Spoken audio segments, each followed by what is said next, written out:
Hello, Garland ISD families and staff. It's your proud superintendent, Rick Lopez. Hashtag Garland USA is at it again. We are the first district in North Texas to introduce intersessional weeks into the school year calendar. Our visionary Board of Trustees made this decision to help close learning gaps left by COVID-19 and its catch and fire. Other districts in our region are exploring using it in the coming years. It was also highlighted in the Dallas Morning News. The following video will offer an in-depth look at what intersession means, but in a nutshell, these weeks allow students who need extra instructional support to receive targeted help while providing accelerated academics for thriving students. By building these weeks into the school year, we can support all students in real time. I look forward to seeing how our board's innovative thinking will impact student success this year. Let's keep leading the way. On Tuesday, June 23, 2020, the Garland Independent School District Board of Trustees approved revisions to the 2020-2021 academic calendar and adopted a 2021-2022 academic calendar at the recommendation of district administration. These calendars reflect GISD's focus on meeting the academic needs of students following this spring's coronavirus outbreak. When exploring calendar options, there are several key considerations that guided the district's work. Addressing the traditional summer slide, which represents the typical decline in student achievement observed during summer breaks, and responding to the anticipated long-term impact of COVID-19. Providing immediate interventions, enrichment, and acceleration opportunities that are built into the school year to provide just-in-time student support and flexibility to respond to students' needs and sustain student learning. Reviewing TEA guidance about calendar flexibility and additional state funding designed to assist districts in determining innovative ways to support and sustain academic learning. And feedback from our stakeholders, which included over 18,000 responses from parents, students, community, business members, and employees. For many, intersession is a new concept. Therefore, it is vital to articulate that the purpose of intersession is to support student academic needs. Here are a few intersession facts. Intersessions are additional instruction days not required for all students that are embedded within the traditional instructional calendar. While attendance will be taken in order to meet TEA requirements, intersession attendance does not impact a student's school year attendance rate because intersession days are in addition to the 180 instructional days for all students. Intersessions are targeted and intentional. This means that not all students attend intersession so that teachers hired during intersession are able to meet the specific academic needs of smaller groups of students during partial day programs. Students are encouraged to attend intersessions for the purpose of intervention based on standardized test results or cycle course failures, enrichment through curriculum extension camps, and acceleration in order to boost course credit acquisition or prepare for college readiness assessment prep. Intersessions are strategically scheduled to provide intervention, enrichment, acceleration immediately following a grading cycle, rather than delaying these experiences until the summer. For intervention, the ability to provide students with these more immediate recovery opportunities will reduce the likelihood of expanding knowledge gaps when new grade level content is presented and students do not have the requisite skills. It is worth noting, though, that intersessions are additive. This means intersession instruction does not replace our existing student support structures that happen during the 180-day school calendar. These student supports include daily Tier 1 instruction to support student learning, elementary intervention time built into their daily schedule, secondary course recommendations such as math lab or double-blocked courses, before and after school tutorials, and Saturday programs such as Success Academy offered this past spring.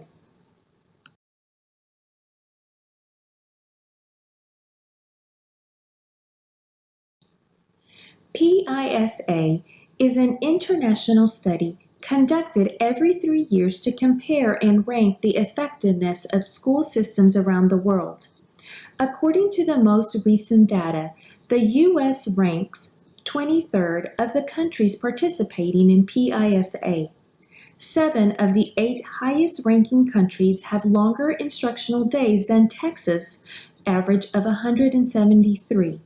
These countries include Finland, Ireland, Canada, Hong Kong, Singapore, South Korea, and Japan. At the time of this study, the United States earned a student performance PISA ranking of 23rd compared to other countries. In Texas, our students spend an average of 173 days in school. That's almost 2 months less student instruction when compared to Japan. As you explore the country's primary school calendars, you will notice that Singapore, with 193 student days, South Korea, with 220 student days, and Japan, with 210 student days, have the smallest summer breaks. Additionally, Singapore, the highest-ranking country in the PISA comparisons, appear to have a calendar similar to TEA's proposed intersession model, with instructional breaks embedded within the instructional calendar and a smaller summer break. This is an indication that increasing instructional days, reducing summer breaks, and inserting breaks at pivotal times within the school calendar may lead to increased student achievement levels. A large body of research exists demonstrating that student achievement levels drop over the summer months. This phenomena is often referred to as the summer slide.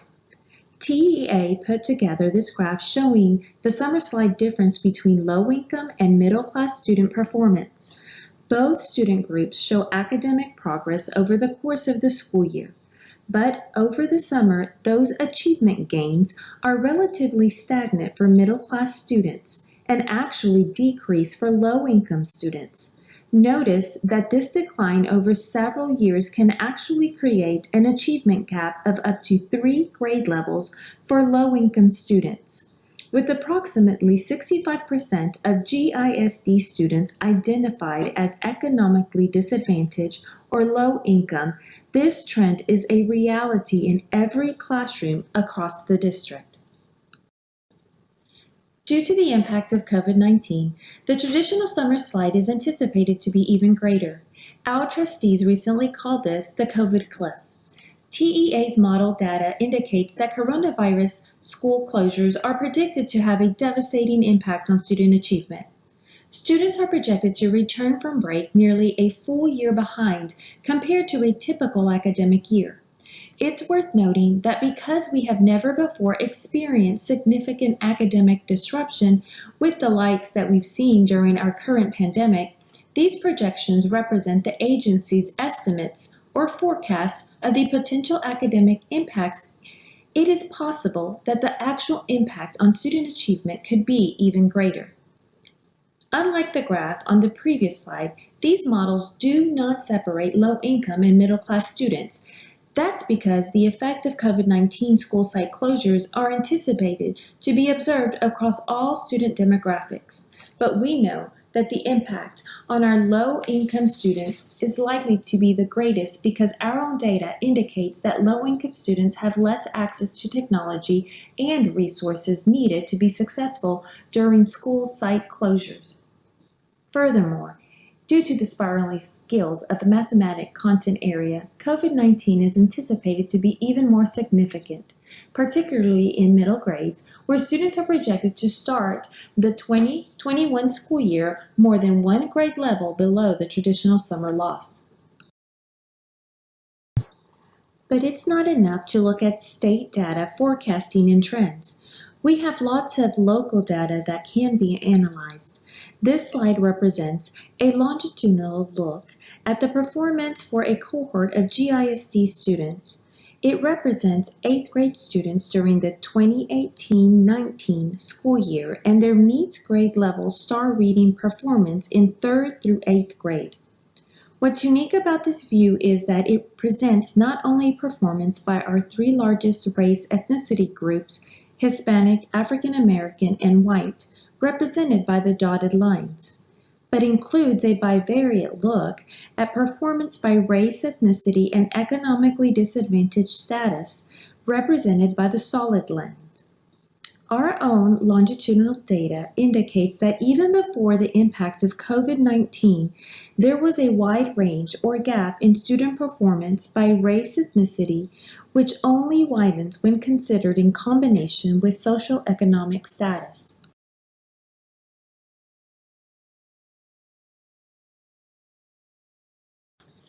We see similar trends when looking at the longitudinal mathematics performance for the 2018-2019 8th grade cohort disaggregated by race ethnicity and race ethnicity combined with socioeconomic status.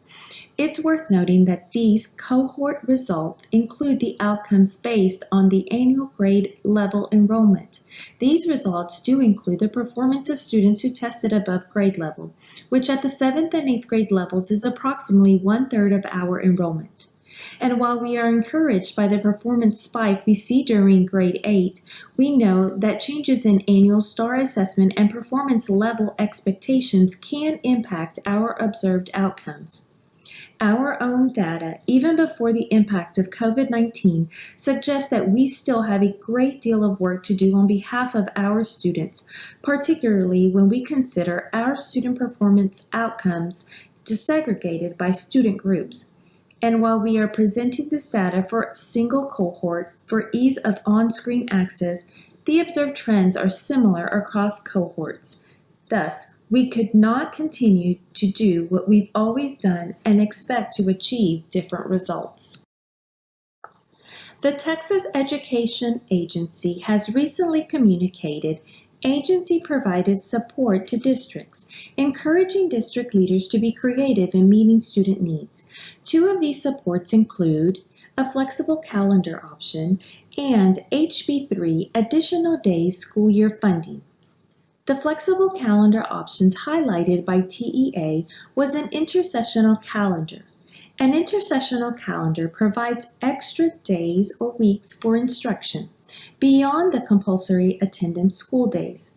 It extends required school days into the summer months to positively impact the traditional summer slide by offering mini breaks at critical points within the school year, and allows teachers to have dedicated time to focus on student needs in the area of intervention, enrichment, and acceleration. Additional Day School Year, ADSY, funding was authorized by HB3. This is additional state money that is intended to support additional instructional days. Funding amounts are calculated at the half-day rate for participating students in grades pre-K through 5. However, in order for districts to be eligible to receive the funding, they must meet instructional time requirements that include 75,600 minutes of compulsory attendance and 180 instructional days in the academic calendar. The Calendar Review Steering Committee understood that our current traditional calendar had been built on community priorities. Any proposed changes to the traditional calendar needed to be based on the best interests of students' academic needs and responding to community input. Based on the timing of TEA's urging to reconsider calendars, the committee needed to work expeditiously to develop options and solicit input. We started with focus group meetings where the calendar options were shared. Participants had an opportunity to ask questions, and a simple reaction survey was provided. This input was critical to generate discourse and refine the calendar options. Next, the calendar options were distributed to our community at large. We received 4,377 responses to our employee survey. 58% teachers, 25% paraprofessional and auxiliary staff, and 20% from campus, district administrators, and professional support. We received nearly 14,000 responses to the community survey that was distributed in English, Spanish, and Vietnamese. 82% parents, 17% students, and 18% business community members. On both surveys, participants could indicate multiple roles. Across all surveys, nearly 13,000 parents responded and over 2,400 students responded, representing 15,000 plus GISD students. Since the anonymous survey did not ask for the total number of children per family, our conservative participation rate estimate is approximately 25%. So how did our stakeholders respond? When presented with the proposed option 1 for the 2021 school year, it was received quite favorably by our stakeholders, with nearly 56% of respondents agreeing or strongly agreeing that option 1 would meet the academic needs of students. Interestingly, option 1 was much more favorably received than option 2 by respondents for the 2021 school year. The percentage of respondents that agree or strongly agreed that option 2 would meet student academic needs dropped to 37.5%. However, when asked to consider the calendar options side by side, 63% of the respondents reported a preference for option 1. This does include those that indicated either, compared with 42% preference for option 2 and 16.8% preference for neither option. And while not presented on the screen, over 3,700 respondents provided additional comments for consideration. That's approximately 20% of those responding to the survey. Many of the comments acknowledge the academic benefits of both intersession calendar options, but were primarily concerned with the timing of the proposed changes. With the start of the 2021 school year less than 2 months away. Other noted concerns included implications for child custody agreements, alignment to parent work schedules, student summer employment and/or time to attend summer camps, logistics for multiple child families if not all students attended intersessions, as well as potential obstacles finding childcare during intersessions and early release days. Based on the feedback received, district leaders recommended consideration and approval of the 2020-2021 option 1.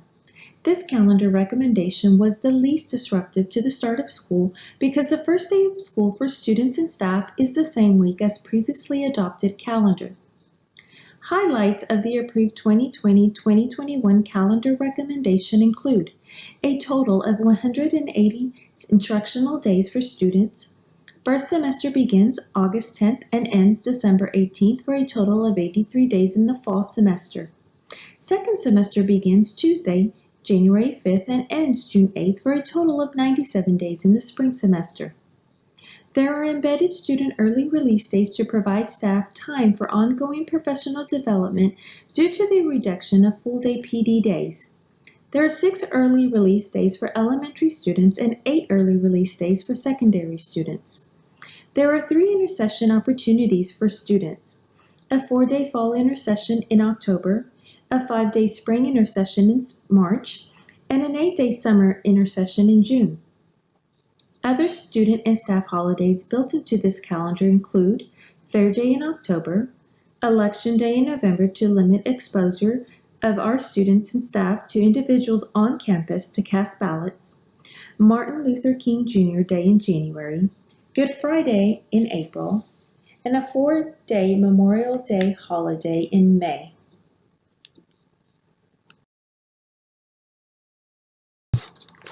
Highlights of the adopted 2021-2022 calendar include a total of 180 instructional days for students. First semester will begin August 2nd and end December 17th for a total of 84 days in the fall semester. Second semester begins January 10th and ends June 9th for a total of 96 days in the spring semester.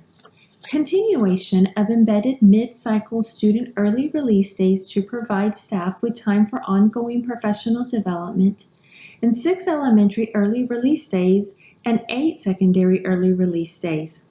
There are 4 intersession opportunities for students: a 5-day fall intersession at the end of September, a 4-day winter intersession at the beginning on January, a 5-day spring intersession in March, and 10-day summer intersession in June. And just like with the previous calendar recommendation, Good Friday, April, is not needed as a bad weather makeup day because we have sufficient instructional minutes built into our schedule to accommodate 2 bad weather makeup days. So how will Intersession help to support student academic needs? Intersessions are embedded additional instructional days built in during the instructional calendar. These are not required instructional days where absences will be recorded. Rather, students are invited to attend in order to provide teachers with time to meet the needs of targeted students in smaller group settings. Think of it like our traditional summer school, but strategically scheduled at the end of grading cycles throughout the academic year.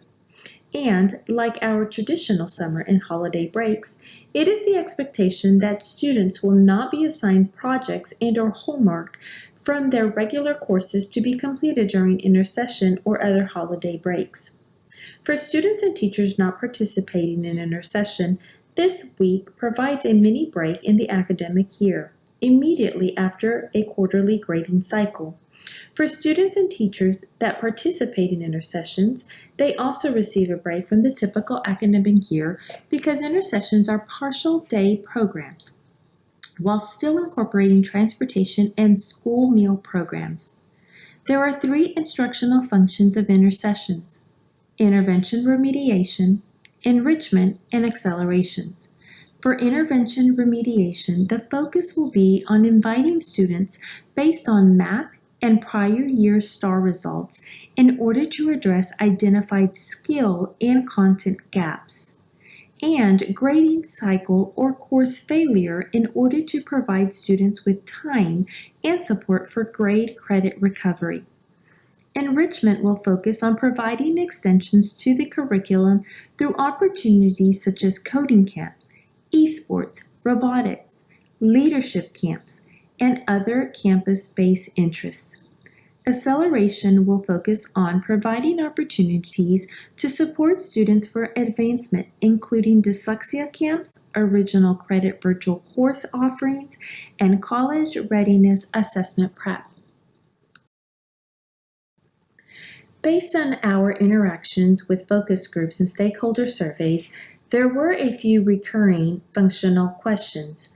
We will continue to provide information and updates as we move forward with an intersession calendar beginning with the 2020-2021 school year. However, a few key initial understandings include: teachers will receive additional compensation for teachers teaching intersession classes. Teaching intersession classes is not mandatory and outside a teacher's 187-day contract.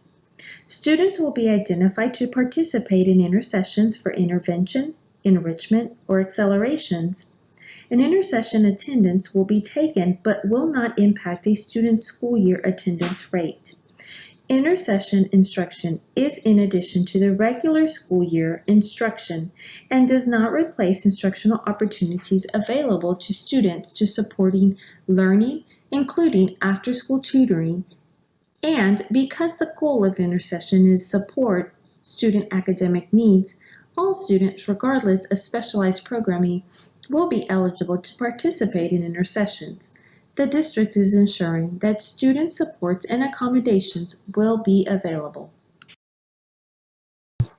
Our focus groups and stakeholders were also very mindful of the broad impact the school calendar decisions have on a variety of district functions. The most frequent logistical questions surrounded the areas of human resources, transportation, student nutrition services, athletics, VAPA, and other UIL-sanctioned activities, College for All initiative, and state-mandated testing. There is lots of good news for our students and families related to these logistical questions. Teacher contracted days will not be changing, which means that teachers will have 7 contract days for professional development and 180 days for student instruction. Transportation and student nutrition will continue to be provided to students during weeks of intersession instruction. Athletics and other UIL extracurricular activities will continue to meet during intersession weeks. Courses supported by our post-secondary institutions will continue to be offered during intersession weeks, and state testing windows for the 2021 school year will have been expanded to afford districts with scheduling flexibility. Because intersessions do include the addition of instructional days in our required academic calendar and extend the school year, there are anticipated costs. Those costs include supplemental pay as well as increases to transportation, facilities, student nutrition, and instructional supplies and material expenditures. As we previously mentioned, though, the state has provided an opportunity to secure additional funding through HB 3 in the form of additional days school year allocations. In addition, some of our traditional summer programming will take place during the intersession weeks, so we will be utilizing our summer program funds as well as Title I allocations and state compensatory funds to support intersession instruction. As we projected the budget to support an intersession calendar, there were a few assumptions that needed to be made. First, this calendar recommendation includes 17 days of intersession across the 3 seasons, fall, spring, and summer. We estimated approximately 25% of our students would attend. We planned for a 4-hour student day and a 5-hour staff day, and we are proposing a 15-to-1 student-teacher ratio to ensure small student group sizes. These assumptions and staffing models are similar to what we do during summer school, which means that support staff is needed as well. Each middle school and high school campuses will have a nurse. The nurses will be shared among elementary campuses. Each high school will have a counselor. Middle school and elementary will share counselor. Each campus will have an office paraprofessional, an instructional paraprofessional, a special education teacher, general education teachers, English learner supports, student nutrition services, and transportation. We have also included a budget for utilities since our buildings will be open for an extended time. Our total anticipated cost is just under $5 million, but as you can see, when we combined our estimated ADSY funds based on pre-K through 5 student participation and our current summer program budget, which includes Title I and Local 199 funds, our anticipated available funding to support intersession is projected to be $5.1 million. As a reminder, in order to be eligible for ADSY funding, we must have 180 instructional days in our calendar. Our previously adopted 2020-2021 calendar had only 176 instructional days. These additional instructional days for all students are not included in these projected costs to support intersessions. As we projected the budget to support the expanded intersession calendar for the 2021-2022 school year, similar assumptions were modeled. First, this calendar recommendation includes 24 days of intersession across 4 seasons, fall, winter, spring, and summer. We estimated approximately 25% of our students would attend. We planned for a 4-hour student day and a 5-hour staff day. And we are proposing a 15-to-1 student-teacher ratio to ensure small student group sizes. These assumptions and staffing models are similar to what we do during summer school, which means that support staff is needed as well. Each middle school and high school campus will have a nurse. Nurses will be shared among elementary campuses. Each high school will have a counselor. Middle school and elementary school will share counselors. Each campus will have an office paraprofessional and an instructional paraprofessional, a special education teacher, general education teachers, English learner supports, student nutrition services, and transportation. We have also included a budget for utilities since our buildings will be open for an extended time. Our total anticipated cost is just under $6.9 million, and we are estimating approximately $5.9 million in available funding, combining our estimated ADSY funds based on pre-K through 5 student participation and our current summer program budget, which includes Title I and Local 199 funds. Finally, our interactions with focus groups and stakeholder surveys highlighted that there are still many outstanding questions. Information about the district's response is still pending and will be based on the most current local, state, and federal guidelines. As you know, these guidelines continue to evolve based on the current state of the pandemic. We urge our entire GISD community to remain flexible as we continue to navigate the challenges and opportunities presented by COVID-19 pandemic. We hope that we have been able to provide an overview of our academic calendars as they provide a timeline for instruction, the when. And we know that members of our community, including employees, are anxious for additional information related to the return to school, the how. How might students and staff be impacted by virtual school options? How will in-person instruction be similar and different from previous years? How are safety precautions being implemented by the district? How is personal protective equipment, or PPE, being secured, and what will the student and staff PPE requirements be? How will ongoing supports be made available to students, staff, and families, including social emotional supports? What will be available as we move through the 2020-2021 school year? How will the district respond if we see a resurgence of COVID-19 in the fall? Be sure to follow our social media pages for information, including Facebook, Twitter, and our dedicated COVID-19 page on our district website.